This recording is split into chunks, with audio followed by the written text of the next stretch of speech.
지금 이제 다시 새로운 그림을 하나 더 보여드리겠는데, 이 그림은 무엇을 말하는가 하면은 앞에서 보였던 그림이랑 비슷합니다. 근데 지금은 그 환경을 그 네모로 표시하지 않고 이제 매트로 표시했습니다. 사람이 올라져 있는 매트라는 환경 위에 올라와 있어요, 사람이. 예? 근데 그 매트가 바로 아까도 말했듯이 사회적 환경, 물리적 환경으로 잘 짜여진 그런 매트예요. 그래서 그 매트인데, 위에 매트가 되게 촘촘하고 매트 그를 짜는 재질도 좋고, 그렇게 해서 촘촘하게 잘 짜여져서 이렇게 매트가 그 사람을 잘 서포트를 합니다. 서포트를 해서 그 사람이 그 매트 위에서 왔다 갔다 하면서 활동을 할 수 있어요. 그런데 그것이 바로 예를 들어서 이제 지금의 제가 서울의 환경이라고 생각하면은, 자, 밑에 매트는 봐요. 내가 다치기 이제 30년 전에 서울의 환경. 매트가 엉성해서 그 환경이 제대로 그 사람을 서포트해주지를 못합니다. 그러니까 돼요. 사람이 그 매트에 쑥 빠지죠. 빠져서 철렁철렁하기 때문에 거기서 왔다 갔다 활성을 할 수 없는 거예요. 그래서 이 그림에서는, 이 모델에서는 그 매트가 빠지는 정도를 가지고 바로 장애의 크기를 말했어요. The amount of disability. 장애의 크기는 바로 이와 같이 매트가 얼마나 빠지느냐에 따라서 결정이 된다. 어떻게 돼? 그 위에 두 매트 위에 있는 사람은 어떻습니까? 사람은 똑같습니다. 똑같은 사람인데 어떤 매트 위에 올라가 있느냐에 따라서 장애가 달라지는 거죠. 장애의 크기가. 바로 그 말은 보세요. 사람은 똑같은데 어떤 환경에 있는가에 따라서 바로 장애가 결정된다는 거예요. 제가 말했죠. 30년 전에나 지금이나 몸은 똑같은데, 제가 30년 전에 하고 지금하고 환경이 달라지니까 30년 전에는 아무것도 할 수 없었는데 지금은 그래도 제가 많은 일을 하는 그런 대학 교수로서 활동할 수 있게 된 거잖아요. 그와 같이 또 지금도 마찬가지입니다. 제가 2000년도에 미국을 갔는데, 그 당시만 해도 한국은 아직까지 그렇게 많이 환경이 바뀌지 않았었어요. 근데 미국을 갔더니 시내버스 100% 다 전동휠체어 타고 탈 수 있더라고요. 그리고 학교에서 장애인이 공부하는데 필요한 거의 모든 것을 다 제공해줘요. 내가 책을 내가 뭐 마음대로 이렇게 고르고 뭐 이렇게 넘기고 그러지 못하니까, 내가 수업 듣는 모든 수업에 그 교재나 부교재를 다 그 장애학생 지원센터에서 스캔해 가지고 그것을 PDF 파일로 나한테 다 보내줍니다. 그리고 내가 도서관에 필요한 논문이 있다. 요즘은 전자도서관으로 다 그냥 찾을 수도 있지만은, 또 그 전자도서관에 아직도 못 들어가 있는 책들, 그런 논문들 있으면은 내가 이야기만 하면 다 해다 줍니다. 이와 같이 그런 서비스가 있는 그런 환경에 갔더니, 한국에서는 내가 어디 다니려면은 대중교통이 안 돼 있고 그래서 힘들었는데, 미국에 갔더니 그런 게 모든 것이 다 해요. 그리고 또 그 당시 한국에는 없었던 활동보조 서비스도 가니까 미국에 있고, 똑같은 사람이 어디에 있는가에 따라서 활동할 수 있는 능력이 달라지는 거예요. 장애가 뭡니까? 참, 할 수 없다는 뜻 아닙니까? disability. 그런데 그 문제를 enable, 할 수 있게 바꾸는, 바로 그것이 장애 문제 해결이죠. 그래서 환경에 따라서 얼마나 할 수 있느냐, 얼마나 할 수 없느냐가 결정이 되더라고요. 그 사람의 몸에 의해서 결정되는 것이 아니라, 바로 이것이 이제 바로 저 포인트입니다. 그래서 장애에 대해서는 우리가 재활공학, 그래서 제가 이렇게 장애인들로 하여금 뭔가 할 수 없지만, 신체적인 제한 때문에 뭔가 할 수 없지만은 할 수 있도록 도와주는 이런 재활공학 보조기술에 대해서 내가 공부를 해야 되겠다. 그렇게 마인드에서 이제 미국 가서 그렇게 공부하고 이제 돌아와서, 그래서 이제 많은 사람들에게 이제 이와 같은 기술을 소개하고 또 개발하고 하는 일을 하고 있습니다. 지금 화면에 있는 것은 이제 대표적으로 제가 개발한 제품 중에 하나인데, 이분은 그 박정 화가분으로서, 이분도 저보다도 더 장애가 심합니다. 거의 팔은 아주 미세하게밖에 못 움직이고, 입에 붓을 물고 그림을 그리는 구족 화가로 활동하고 계시는데, 이분은 입에 붓을 묻고 그림을 그리는데, 여러분 동영상에서 보면 깜짝 놀랄 거예요. 얼마나 그림을 잘 그리는지. 이분의 그린 인물, 이분은 또 그 그림 중에서 어렵다는 인물화를 전문으로 하시는 분입니다. 그런데 이분이 그리시는 인물화는 여러분들 보셔도 진짜 그 표정이 살아 있습니다. 그래서 그냥 장애계에서 유명한 화가가 아니라 일반 화단에서도 되게 유명한 촉망받는 외국 사람들이 와서 그림을 사갈 정도의 그런 유명한 화가로 활동을 하고 계십니다. 근데 이분이 가장 어려운 점이 뭐였냐면은 입으로 붓을 가지고 입에 붓을 물고 그림을 그리니까 휠체어에 앉아서 자기 휠체어가 제대로 휠체어도 움직이지도 못하니까 세팅해서 그림을 그리는데 이 나무의 밑에 부분을 그리다가 저 나무의 위에 부분을 그리려고 그러면은 누가 이게 안 닿으니까 몸을 움직일 수 없으니까 누가 캔버스를 옆에서 옮겨줘야 되는 거예요. 그러니까 그림을 그리다가 이게 자꾸 이 작품 활동이라는 것이 상당히 그 크리에이티브하고 감정적인 그런 건데 자꾸 이게 중단이 되게 되고 그리고 또 옆에 누가 꼭 붙어 있어야 되고 그림 그리기가 너무 불편하다는 거예요. 그래서 이분들이 그러면 자유롭게 그 그림 캔버스가 왔다 갔다 자기 원하는 대로 왔다 갔다 하게 해주는 그런 모터라이저 자동화된 그런 전동 이젤을 만들어 줘야 되겠다. 그렇게 생각해서 저희가 국립제안했을 때 개발한 겁니다. 그래서 이것을 통해서 이분은 너무 기뻐하는 거예요. 이 어떤 다른 장애인화가 보는 그러더래요. 이걸 쓰니까 그림이 저절로 그려지는 것 같다는 거예요. 그래서 이 동영상에 보듯이 이분은 이제 그림을 그리실 때 그림을 그리다가 붓으로 그냥 그리다가 그 붓으로 그냥 원하는 위치에 그냥 그 센서 위에 붓을 갖다만 대면은 바로 이와 같이 그림이 자동으로 캔버스가 자동으로 이렇게 움직여져서 자기가 편하게 그림을 그릴 수 있게. 그래서 이분이 말씀하시더라고요. 이제는 제가 한번 그림을 그리면 다른 사람 도움 없이 한 3시간씩 이렇게 내가 몰두해서 그냥 그림을 그릴 수 있게 돼서 너무 그림 그리는데 내가 작품 활동하는데 너무 큰 도움이 된다고 너무 좋다고 그런 말씀을 했습니다. 그럴 때 진짜 저도 이런 재활공학을 하게 된 것에 대해서 되게 이제 보람을 느끼게 되죠. 박정 화가는 우리나라를 대표하는 구족 화가 중 한 사람으로 많은 수상 경력을 가진 중견 화가입니다. 인물화를 주로 그리는 그의 그림은 살아있는 표정과 섬세한 화풍으로 특히 유명합니다. 구족 화가가 그림 한 점을 그리는 데 걸리는 시간은 보통 화가들보다 10배 이상입니다. 그 이유 중 하나가 바로 이젤입니다. 그래서 만든 것이 전동 이젤. 간단한 조작만으로 캔버스가 원하는 방향으로 움직입니다. 화가는 같은 자리에 앉아 편하게 그림을 그릴 수 있습니다.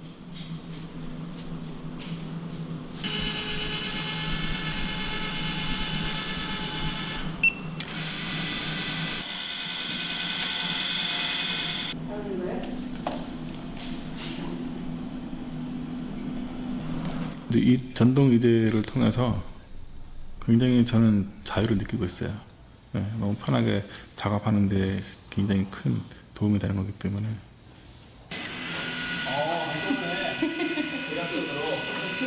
우리 기계가 이렇게 귀한 작품 활동을 하는데 기여를 하고 잘 쓰이고 있다는 데 너무 감격적이고 진짜 감동적이었습니다. 전동 이젤을 통해서 작업을 할 때는 장애인이 아니라고 그런 말씀을 하셨거든요. 바로 그거거든요. 자기가 하고 싶은 것을 할 수 있도록 그런 환경이 받쳐줘서 그것을 하고 있으면 장애가 아닙니다. 이와 같이 재활공학이라는 것은 바로 아까 말했죠. 2가지 방법, enabling, 장애 문제를 해결하는 2가지 방법. 바로 신체의 기능을 회복시키거나 아니면 환경을 수정하는 그런 방법을 통해서 이제 그 사람을 다시 이제 enable 해주는 그런 것이 재활공학이라고 이 보고서에서 이제 마지막에 결론을 내리면서 이제 이 보고서는 마지막으로 어떻게 결론이 나는가 하면 그러기 때문에 앞으로는 미국의 보고서의 제목이 미국의 장애 문제 해결이었는데 미국의 장애 문제를 해결하기 위해서는 바로 이러한 재활과학공학에 정부가 투자를 많이 해야 된다라고 결론을 내립니다. 그래서 사실 이 보고서가 미국의 의학의 제일 최고 기관에서 발간한 보고서니 그만큼 영향력이 있어서 그 이후에 미국의 이 장애 재활 이쪽에 예산이 막 엄청 늘어납니다. 그러면서 미국이 이제 이 분야가 많이 발전하게 되죠. 그리고 이제 저는 지금 재활공학을 전공해서 우리가 이제 지금 재활공학 대학원 과정도 제가 이제 지금 만들고 있지만은 제가 소속된 과는 작업치료학과입니다. 그럼 작업치료학과는 그럼 재활공학은 또 무엇이냐?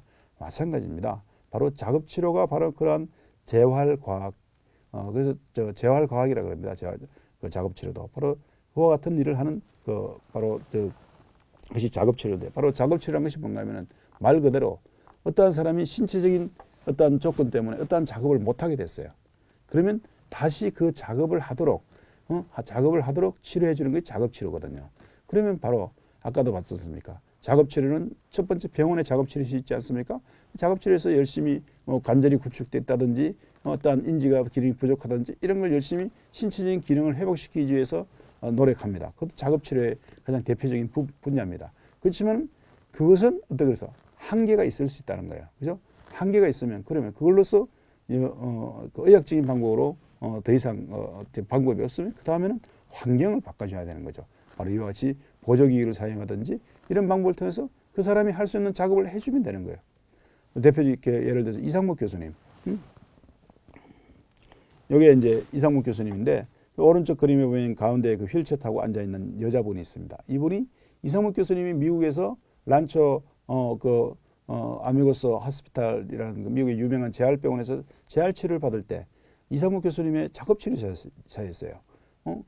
이상목 교수님이 작업치료사였는데 이분이 이상목 교수님이 해준 게 두 가지 있어요. 뭐 전동휠체어를 타게 해주고 컴퓨터를 쓸 수 있게 해준 거예요. 왜? 두 가지 작업, 우리 일상생활을 하는데 가장 중요한 돌아다니는 거, 이동을 할 수 있도록, 이동이라는 작업을 할 수 있도록 전동휠체어를 사용할 수 있도록, 전신이 마비됐지만 그렇게 해주고, 그리고 또 컴퓨터, 대학 교수님이시기 때문에 컴퓨터를 쓰는 게 가장 중요합니다. 요즘 컴퓨터로 모든 걸 다 하니까. 그래서 컴퓨터를 쓸 수 있는, 컴퓨터 작업을 할 수 있도록 그것 다시 해준 거예요. 몸을 치료하지 않았지만 바로 치료를 해준 거예요. 작업 치료를 해준 거예요. 그렇게 해서 이상문 교수님이 다시 잘 올릴 수 있지 않았습니까? 그리고 이제 그 다음에 있는 보는 이 사진은 왼쪽에 있는 마크 시밀러라는 이분은 시력에 약간의 장애가 있는 분이에요. 시력에 약간 장애가 있는 분인데 심하진 않아서 하는 장애, 우리로 말하면 장애 한 4급, 3급 그 정도 되는 분인데 가까운 데 있는 글씨 같은 걸 잘 못 읽는 그런 이제 장애가 있는데 이분은 작업치료사예요. 근데 저랑 같이 미국에서 피츠버그 대학에 있는 이 보조기업 센터에 이제 센터장을 오래 하신 그런 분인데 미국에서 지금은 제일 유명한 우리 휠체어와 이런 자세 유지 보조기를 처방하고 서비스하는 분야에 있어서 세계 최고의 권위자가 되으셨습니다. 작업치료사. 바로 작업치료가 이런 일이에요. 그리고 이제 아까 제가 운전을 하게 됐다 그러지 않습니까? 운전이라는 건 우리 일상생활에 너무나 중요한 작업이에요. 근데 신체의 기능 때문에 이래서 그런 이제 일반 차를 가지고 운전을 할 수 없을 때 이와 같이 제 차같이 특수 운전 장치나 그런 차량을 개조해서 운전을 할 수 있도록 도와주는 거, 그것도 작업치료사들이 하래요. 지금 왼쪽에 있는 분이 미국의 운전재활 전문가 협회 회장을 역임하신 에이미 랭이라는 분이에요. 이분도 우리가 지난 학기에 이번 겨울에 1월 달에 한국에 초청해서 우리가 이 운전재활 특강을 일주일간 했었어요. 바로 이 작업치료라는 것이 이와 같이 소중한 거예요. 그리고 이거는 여기 소개하는 이 여자분은 앨리스 크라우스라고 이분도 작업치료사인데 뭘 하느냐? 장애인들이 스포츠 활동. 우리 이건 뭐예요? 화면에 보면은 이렇게 하반신 마비된 여자분인데 그분이 이것이 수상 스키를 탈 수 있도록 도와주고 또 일반 스키 그리고 요즘 장애인 스포츠 우리 장애인 스포츠가 이제 평창에서 이번에 우리 올림픽 열릴 때 똑같이 동계 장애인 올림픽도 열립니다.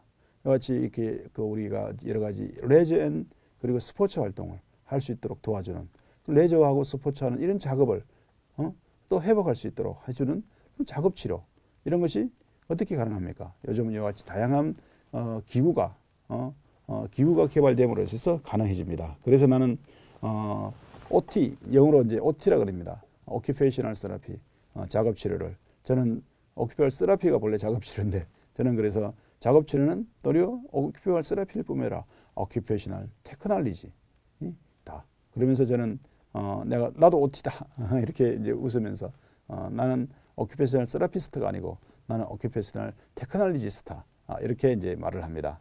예, 그래서 이제 여러분들에게 마지막으로 바로 제가 다시 30년의 세월 이 장애를 갖고 살았지만 처음에는 진짜 내 앞에 깜깜한 아무 밖에 보이지 않은 그런 내가 진짜 너무나 그 참혹하고 절망적인 그런 상황이었지만은 아무것도 할 수 없어 집에서만 지내야 되는 그런 상황이었지만 지금은 30년이 지나는 지금은 제가 이렇게 전 세계를 돌아다니면서 매일매일 막 스케줄이 너무 바빠서 힘들 정도로 많은 활동을 하게 된 이런 것은 뭡니까? 제 몸은 똑같습니다. 30년 전에 지금은 똑같지만 환경이 바뀌기 때문에 그렇대요. 환경. 그래서 그 환경 중에서도 저는 이 재활공학 보조기술을 통해서 환경은 꼭 재활공학 보조기술만은 아닙니다. 뭐 정부에서 활동보조 서비스를 제공해 준다든지 또 뭐 우리 국민들의 어떤 장애에 대한 인식이 높아진다든지 이런 여러 가지 또 다 환경입니다. 그렇지만 그 환경 중에서 가장 큰 비중을 차지하는 이런 재활공학 보조기술을 통해서 제가 이제 이렇게 다시 할 수 있겠습니다. 근데 사실은 재활공학 보조기술이 더 중요한 것보다도 그 먼저 내 마음이 나도 이제 열심히 살아야 되겠다. 장애가 뭐 이렇게 대수로운 거냐. 신체적인 조건은 누구나 가질 수 있는 거다. 어떤 사람은 왼손잡이고 많은 사람들은 눈이 나빠서 안경을 쓰는 그것도 장애다. 옛날 조선시대 안경 없는 시대였다면 지금 안경 쓰는 많은 사람들이 장님으로 지내었다. 그와 같이 바로 이와 같이 그 장애라는 것은 바로 신체적인 것이 아닙니다. 바로 이와 같이 첫 번째는 내가 그 마음의 정신적인 재활을 통해서 삶에 내가 다시 열심히 살아야 되겠다.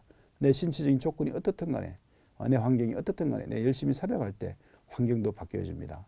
여러분들에게 마지막으로 말씀드리고 싶은 것은 우리가 세상 속담에도 그런 이야기가 있죠. 하늘은 스스로 돕는 자를 돕는다. 하나님은 스스로 돕는 자를 돕습니다. 자기 스스로 뭔가 하려고 할 때 하나님께 도와주실 수 있습니다. 자기가 스스로 하려고 할 때 환경도 여러분들에게 도움이 될 수 있습니다. 이웃들도 여러분들을 도와줄 수 있습니다. 바로 여러분들께서 그래서 먼저 내 마음속에 여러분들이 이 장애의 신체적인 조건이 어떠하든 환경이 어떠하든 내가 열심히 살아야 되겠다. 내가 할 수 있는 조그만 일이라도 하면서 내가 나를 보시는 하나님 앞에 열심히 살아야 되겠다. 그런 마음을 가지시면은 바로 환경도 바뀌고 그렇게 해서 여러분들이 진짜 신체적으로는 여러분들이 어렵지만 저도 여전히 어렵습니다. 장애가 100% 해결되면 안 됩니다. 그렇지만은 그 가운데서도 여러분들이 뭔가 의미 있는 일을 할 수 있고 그리고 또 세상을 이롭게 할 수도 있고 그리고 여러분들이 진짜 자유함을 누릴 수 있는 그런 삶을 살아줄 수 있습니다. 그래서 여러분들 하나님께서 그리고 이와 같은 OT 이런 기술을 통해서 여러분들이 할 수 없는 것을 할 수 있게 될 때 여러분들이 장애로부터 해방되는 이러한 그 기쁨을 제가 누렸듯이 여러분들도 누릴 수 있기를 바라겠습니다. 감사합니다. 이상 마치겠습니다.